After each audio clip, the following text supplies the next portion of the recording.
E aí galerinha, beleza? Niari Cars na área, mais um vídeo aqui para vocês. Hoje eu tô fazendo aqui um reparo na suspensão de um Peugeot 208. Vou mostrar aqui para vocês.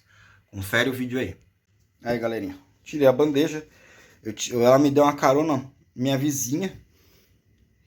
E eu falei, nossa, o carro tá com um barulho na suspensão. Olha aqui o barulho da suspensão, tá vendo? As buchinhas já era. Tá vendo? Olha lá. Aí compramos aqui o par de buchinha. E também tem a bieleta. Depois eu vou mostrar lá no carro lá pra vocês. Vou fazer aqui a substituição na prensa.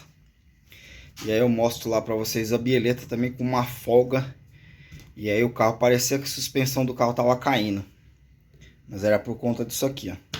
Beleza? Vamos fazer a substituição aqui. Buchinha nova. Já no lugar. Tem que tirar aqui, ó, o semi-eixo por causa do parafuso lá. Senão ele não levanta, você não consegue tirar a bandeja. Chatinho. E a bieleta, vou mostrar aqui pra você. Ó, esse lado aqui tá bom, ó. Tá até duro. Agora olha esse lado aqui. Ó. Ó. Tá zoada. Aqui achei a posição aqui, ó, onde faz o ruído. Ó.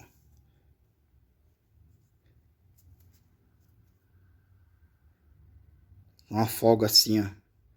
Aí ela fica fica batendo.